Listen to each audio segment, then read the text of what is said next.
All right, guys, I was saving this for today because someone named Zach Jackson is on the panel. And someone named Zach Jackson, who writes for The Athletic, was part of their 32-team series. Yeah.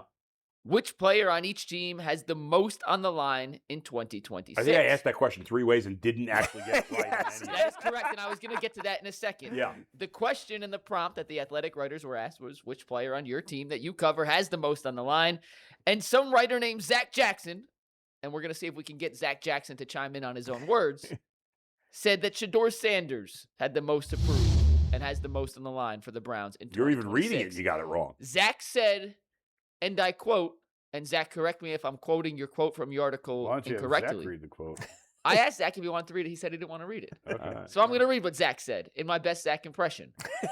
That's a lie, actually. I can't do impressions. It'll come off bad. But Zach wrote, quote, all that's at stake is the franchise's immediate future. That's a little bit of hyperbole, but the Browns are clearly embracing a future-based approach and probably positioning themselves to select a quarterback early in the 2027 draft. Sanders can change that part of the plan by establishing himself as a starting quality player and leader this year. Sanders had moments, both good and bad, in 7 starts as a rookie, and this could be his only real chance to win a starting job. So improvement must be noticeable and immediate. A big few months await. Zach, first off, what do you make of Zach Jackson's words on Shedeur Sanders? The guy's only ever been right about one thing. So, no, look, this was an easy choice for me when we got these prompts. I think we did 4 or 5 of them throughout the offseason. And I think, Mike, if you want to bring it back up, what I feel most confident about is this at the start. For all the yelling and all the lying to themselves that people do, this franchise is thinking about the future. That being said, Shedeur is a very unfinished project. Shedeur had moments good and bad last year, and Shedeur deserves a chance to develop because this franchise's most direct way out of the mess they've created is for Shedeur as a 5th-round pick to hit. But everything the organization is doing is about the future. And the fact that they would even let Deshaun Watson compete for the job and not say Shedeur is this tells me that they're not sold on Shedeur. So there's a ton at stake here as he goes out and tries to win the job and tries to win the locker room and tries to master the offense and all of these things. And so whether you think that he got a fair shake last year, whether you think he showed mostly good and a little bad last year, or whether you consider last year a wash, he's kind of getting a fresh start. It starts again 1 week from yesterday. I think the quarterbacks actually report today. Full camp starts next Wednesday. And if he doesn't do it, I don't know what's next for him because it's certainly not going to be here. The Browns are fully planning to draft a quarterback early in the 2027 draft. And Shedeur Sanders can detour that plan by playing well and winning a number of games. Jason, is there any argument for anybody else? I was trying to who else would the candidates? Who would the other candidates? Mike suggested, when we were talking about this before the show, Mike suggested Deshaun Watson. And you suggested somebody else, Mike. I don't remember. Jared Verse. I said Jared Verse. Jared Verse. There is no argument for Watson for me. I mean, he's made his money. He's probably I hear what you're saying on most to prove, but I just think it's over for him. Yeah. That's how I felt. Like, It's just to me, there's 0% chance of him being a legit NFL player again. So he's so off my radar. Yeah, I mean, I guess you can make that argument. I'm curious to hear your Verse argument. What's the Verse argument? Well, listen, Shedeur is the right answer. I want to make that clear. I was just talking about guys who you could make a case for. Okay. My case for Verse was that, A, he's got a giant amount of guaranteed money on the line in his next contract that he needs to play into. He's going to get some kind of contract extension, but how much, it remains to be seen. You just traded arguably the greatest defensive player in franchise history, the greatest defensive player in the NFL at the moment, for this guy as the centerpiece, and made it known to the league that we were not going to do a deal with Los Angeles for Myles Garrett without him being involved. He has 7 sacks in each of his first 2 seasons. Myles Garrett had 14 sacks over a 5-game stretch last year. He's got huge shoes to fill. Yeah, but not that it's on the line. Yeah. I just think there's pressure on him to live up to the hype. There's pressure on him. I don't know if he has the most on the line, but there definitely is pressure on him. And also, it's not his fault that he was traded for Myles. Right. No, but he makes a good case. And look, Jared Verse is playing for a guaranteed $80 million this year. Well, Jared Verse is what the Browns think he can be and want him to be. Well, they're going to pay him because they have no choice. They traded Myles Garrett. Sure, but are they going to pay him 60 or 80? That's a... Yeah, right. Those depend how good he is. Yeah, and it's a Stephen Kwan conversation. Yeah. Well, look, he won't starve either way. Let's go through it. Denzel Ward has proven it. He's a top elite corner, has been for a long time. Grant Delpit thinks he's proven it, which is why he wants a new deal right now, and he's right. Deshaun Watson has proven that it was the worst trade in history. I think the other guys are too young. I mean, let's remember, guys, Watson and Jeudy are only on this team because the Browns cannot afford to cut them. Right. So that disqualifies them from this conversation. That's a good point. Jeudy needs to prove that he can still be a quality NFL receiver because he's been it in stretches, and he was for that one stretch here. But last year he was awful. Yes. And any smart team with flexibility would have moved on and said, thank you, we made a mistake. Yeah. But they can't. They cannot afford to cut him or Watson. That's why these guys are on this team. And that's why this team is looking at 27. So it's either Shedeur, and he's going to do it, or they're drafting one early in 27. They're not planning to win many games this year. There should be no argument about that. They have told you. They traded Myles Garrett. Yeah. Right. They're going to trade Denzel Winning Ward. is not a priority this season. Right. I don't argue. I can't argue with anything that you said on Shedeur. And, I've been pretty adamant he should start. Like, I don't want to see Deshaun Watson take another snap for this team. And the fact that we're even having this conversation tells you what they think of where Shedeur is at. I had that argument with Ken a couple months ago. I'm like, how?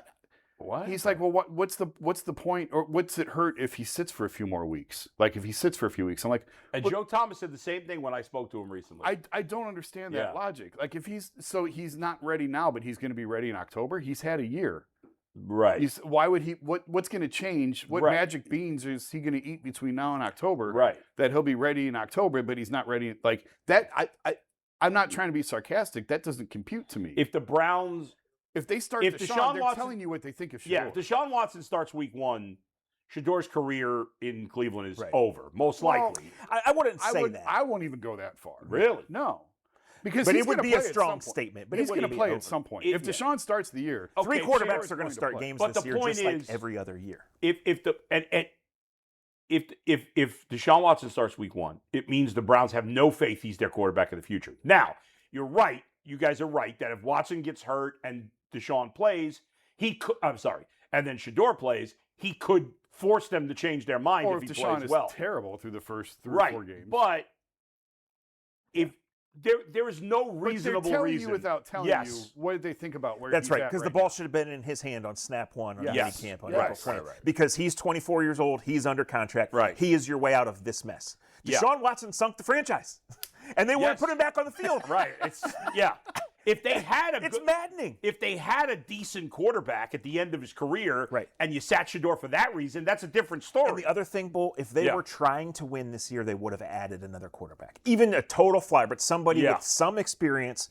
They would have traded one of these late picks, and put another guy in the mix. But they're not trying to win. Right. They're trying to survive this year, and they are going to evaluate Shedeur Sanders. And that process has begun. It really starts to pick up next week, and then obviously goes through August. But Deshaun Watson has taken this team nowhere.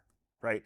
And if Shedeur can't beat him out, that is alarming. It does not mean the end, but that is alarming, and it's indictment really on the whole system. Yes. But it's certainly I think it's Shedeur. Probably the end if he doesn't start right away, but you guys are right. He will probably get a chance at some point. He will get a chance. I think it's 12 times since 1999 the Browns have had at least 3 different starting quarterbacks. And that includes each of the last 3 years, and they're going to have 3 this year. Almost Well, the certainly. only time they've had 1 since at least I've been here was Baker. Mayfield. That's it. That's right. Yeah. And that was only like 3 times has that happened. Yeah. When is the last time before Baker that they was it somebody Derek Anderson? He never started a full season. Really?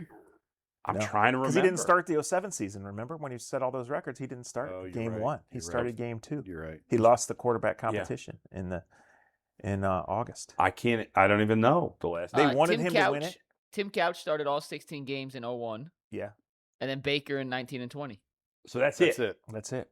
Modern era, according to Google. Yeah, I mean, I'm trying to think of when else. I'm trying to think of when else it would be, but you have so many guys in there. You had the Delhomme and Colt McCoy and Seneca Wallace, and you had Campbell and Hoyer that nobody ever. So 3 times in 30 years, or some of those coming years on they 30 did years. But We're coming on 30 years.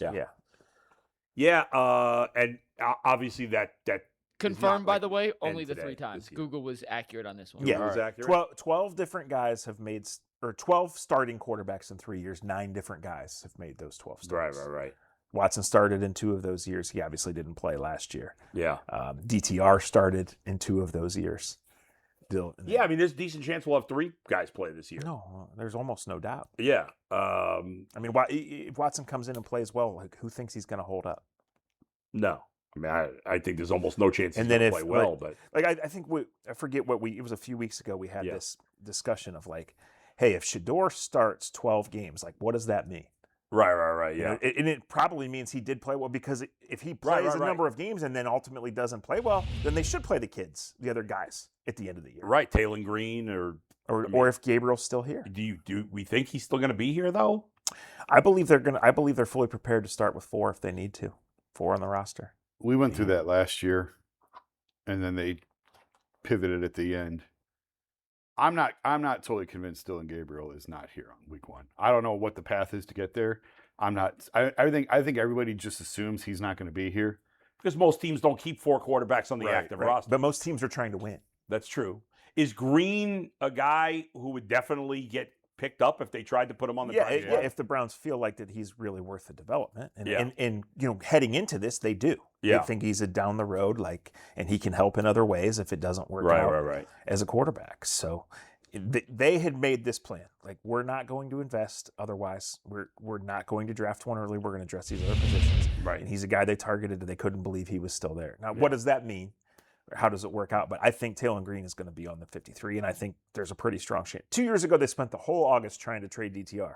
They didn't get a bite. You just don't know what it's going to go. I mean, with who would injuries. give up? Why would anybody give up anything for Dylan Gabriel?